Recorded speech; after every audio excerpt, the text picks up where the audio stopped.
আমরা যা কিছুই হতে চাই না কেন 50 জনের জিজ্ঞেস করি, 5 জনের হাতে পায়ে ধরে 25 ঘন্টা লাগাই একটা প্ল্যান তৈরি করি, সেই প্ল্যানটাই আধা ঘন্টা কাজ করে হাঁপায়ে উঠি, 1 ঘন্টা পরে ঘুমাই যাই এবং 2 দিন পরে ভুলে যাই প্ল্যানটা আসলে কি ছিল। আজকে থেকে প্ল্যান বানানো বন্ধ। ভোগীযোগী মার্কা প্ল্যান বানায় টাইম ওয়েস্ট করবেন না। আরেকটা ফাত্রা কাজ হচ্ছে যে আল্লাহ না করুক আমি যদি এটা না করতে পারি তাইলে কি করব, এরকম অল্টারনেটিভ প্ল্যান বানাবেন না। বাগের শিকার থাকবে একটাই, সেই টার্গেটটাই অ্যাচিভ করবেন। নাম্বার 2 হচ্ছে আজকে শরীরটা ম্যাজম্যাজ করতেছে, আজকে থাক, এই সপ্তাহটা যাক, পরের সপ্তাহে দেখবো, এই সেমিস্টারটা পার করে নেই, পরের সেমিস্টারে দুনিয়া উল্টাই ফেলবো, এরকম হাবজাব করে ঘুমায় পড়বেন না। যা করার আজকেই করেন, আগামীকাল বলতে কিছু নাই। নাম্বার 3 হচ্ছে ভাই আমি তো কম্পিউটার সায়েন্সের কিছু বুঝি না, আমি ম্যাথে দুর্বল, এরকম ফাও কথা বলে উল্টা দিকে হাঁটা শুরু করেন। আপনি প্রথম আলো নামে বাংলাদেশের কমলা রঙের একটা পত্রিকা আছে, সেই পত্রিকাতে যান, সেখানে বিশ্বজোড়া রাসেলের কাজ এই লেখাটা পড়েন এবং রাসেল ভাই কিভাবে কুষ্টিয়ার অজপাড়া গায়ে ওয়েব ডেভেলপার হয়েছেন সেটা জানার পরে আপনি নিজেকেই জিজ্ঞেস করেন যে এক রাসেল ভাই যদি পারে তাহলে 1000 রাসেল ভাইও পারবে, আপনিও পারবেন। নাম্বার 4 হচ্ছে আমার পেট ব্যথা করে, আমার গার্লফ্রেন্ডের আইল্যাশের শেডের কালার ফেড হয়ে গেছে, এরকম 1000টা কারণ দেখাইয়া পিছলাই যাওয়ার চেষ্টা করেন। এই সুদূর বুদুর মার্কায় কথা বলে ফাঁকিবাজি করবেন না, ঠেলায় পড়লে বাঙালি ঠিকই কাজটা করে ফেলে। 5 নাম্বারটা হচ্ছে ভাই আমি কি পারবো, ওস্তাদ আমার দ্বারা কি হবে, স্যার আমাকে কিছু সাজেশন দেন। এই ক্ষেত্রে আমি বলি যে না, আপনার দ্বারা জিন্দিগিতে হবে না, কারণ আপনি কি করতে পারবেন না করতে পারবেন সেটা ডিসাইড করবেন আপনি, অন্য কেউ না। তো আপনার যেটা থাকতে হবে সেটা হচ্ছে ইচ্ছা, করলে খারাপ হয় না, হইলে ভালো হয়, এরকম ফকিরা মার্কা ইচ্ছা হইলে আপনি জিন্দেগিতে পারবেন না। আপনার থাকতে হবে সলিড ইচ্ছা, হ্যাঁ আমি করব, আমি করবই করব, আমি করেই ছাড়বো, দুনিয়া উল্টে যাক আমি এটা শেষ দেখেই ছাড়বো, এইরকম সলিড ইচ্ছা যদি আপনার ভিতরে থাকে তাহলে আপনি পড়ে যান, পা মস্কায়া যাক, কিচ্ছু যায় আসে না, আপনি ঠিকই উঠে দাঁড়াবেন এবং চ্যালেঞ্জ করে আপনি আপনার টার্গেটে পৌঁছে যাবেন। 2 নম্বর জিনিসটা যেটা থাকতে হবে সেটা হচ্ছে চেষ্টা। নাকি সুরে মিনমিন করা বা আল্লাদি মার্কার চেষ্টা হইলে হবে না, এটা হচ্ছে সর্বাত্মক চেষ্টা। অন্য কেউ কি করছে কি করতে পারে তা তোয়াক্কা না করে সকল বাধা বিপত্তি অতিক্রম করে জীবন বাজি রেখে আপনি আপনার টার্গেট হাসিল করেই ছাড়বেন। নাম্বার 3 হচ্ছে কাজ করতে গেলে অনেক সময় আপনি কাজের মধ্যে সরাসরি আনন্দ নাও পেতে পারেন, সেক্ষেত্রে ইনডাইরেক্ট আনন্দ খুঁজে বের করেন। অর্থাৎ আপনি 15টা বা 25টা যখন ইট সরাই ফেলতে পারেন নিজের ভিতরে আনন্দ অনুভব করেন এবং 50টা সরাইতে পারলে হচ্ছে নিজেকে অ্যাপ্রিসিয়েট করেন। সেটাও যদি না পারেন না বুঝেন তাও গায়ের জোরে ঢেলে ঢুলে কাজ করতে থাকেন। এইভাবে করতে থাকলে আপনি একসময় এত আনন্দ পাবেন যে আর ছাড়তে পারবেন না।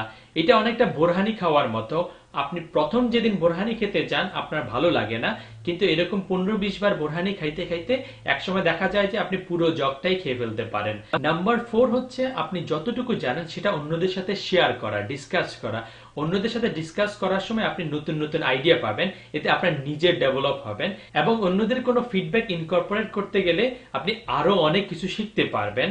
এটা করতে গেলে অনেকে আপনাকে টিটকারি মারবে বা আপনি যা বলতে চান সেটা শুনতে চাইবে না, সেটা তোয়াক্কা না করে আপনি যা বলতে চান সেটা আপনি বলে যাবেন। এভাবে বিভিন্ন জনকে বললে আপনার নিজের নলেজটা শক্তপোক্ত হবে। নাম্বার 5 হচ্ছে আপনি অনেক সময় কোনটা করা উচিত কোনটা করা উচিত না সেটা আপনি বুঝে উঠবেন না বা সঠিক জিনিসটা খুঁজে পাবেন না, অনেক সিচুয়েশনে লজ্জায় পড়ে যাবেন, সেক্ষেত্রে আপনি ভেঙে পড়বেন না, বরং আপনি কেন পারলেন না সেই জিনিসটাকে চ্যালেঞ্জ করবেন, নিজের ভিতরে একটা চাপা ক্রোধ তৈরি করেন যে আমি এটা করতে পারলাম না, আমি এটা দেখেই ছাড়বো, আমি এটা করেই ছাড়বো, এবং এই ক্রোধটা আপনি অন্যের কাছে প্রকাশ করবেন না, নিজের ভিতরে ভিতরে আপনি খেপে যাবেন। সেই চাপা ক্রোধটা যদি আপনি তৈরি করতে পারেন তাহলে আপনাকে কেউ কোনোদিন ঠেকাতে পারবে না। এখন প্রশ্ন হচ্ছে আপনি কিভাবে করবেন। আপনার একটা মাত্র জিনিস দরকার, যেটা নাম হচ্ছে গুগল। আপনার যত ঝামেলা আছে যত প্রশ্ন আছে আপনি সব গুগলকে জিজ্ঞেস করেন। ধরেন আপনি ওয়েবসাইট বানাইতে চান, আপনি গুগলকে জিজ্ঞেস করবেন how to make website, Google আপনাকে অ্যান্সার দিবে। একসময় আপনি ওয়েবসাইট বানানো শিখে গেলেন, তারপরে আপনি ওয়েবসাইটে কালার দিতে চান, সেটাও আপনি গুগলকে জিজ্ঞেস করবেন how to make website colourful, Google সেটারও অ্যান্সার দিবে। আপনি সেই লিঙ্কগুলোতে যাবেন, সেখান থেকে পড়ে আপনার অ্যান্সারটা পাওয়ার চেষ্টা করবেন। কোনো কারণে আপনি অ্যান্সারগুলো পেলেন না, তাহলে এই যে যে জিনিসটা দিয়ে আপনি গুগলে সার্চ দিয়েছেন এটাকে একটু চেঞ্জ করে দেন। যেমন গিভ ওয়েবসাইট কালার, আপনি সেটা দিলে গুগল আপনাকে কিছু অ্যান্সার দিবে, সেই লিঙ্কগুলোতে যান। সেখানেও যদি আপনি অ্যান্সার না পান এটাকে চেঞ্জ করে দেন যে গিভ এইচটিএমএল কালার, গুগল আপনাকে কিছু অ্যান্সার দিবে, সেই লিঙ্কগুলোতে আপনি যাবেন। তারপরেও যদি আপনি অ্যান্সার না পান সেটাকে আরেকটু চেঞ্জ করে দেন যে টেক্সট কালার, সেটা আপনি খুঁজলেন, সেটাও যদি আপনি না পান তাহলে এটাকে আরো চেঞ্জ করে দেন যে সেট HTML টেক্সট কালার। তার মানে আমরা যেটা করতেছি, একভাবে খুঁজে যদি আমরা অ্যান্সার না পাই তাহলে বিভিন্নভাবে খুঁজে পাওয়ার চেষ্টা করতেছি। তারপরেও যদি কোনো কারণে আপনি আপনার অ্যান্সার না পান তাহলে রাস্তাঘাটে, চ্যাটে, ফেসবুকে যেখানে যারে পান তাকে জিজ্ঞেস করেন, তারপরে আবার যখন দেখা হবে তখন জিজ্ঞেস করেন। এভাবে জিজ্ঞেস করতে থাকলে একদিন না একদিন আপনি আপনার অ্যান্সার ঠিকই পেয়ে যাবেন। এখন আমরা গুগল থেকে যে অ্যান্সারগুলো পেয়েছি তার মধ্যে এই যে সাইটটা আছে এটার নাম হচ্ছে W3 Schools।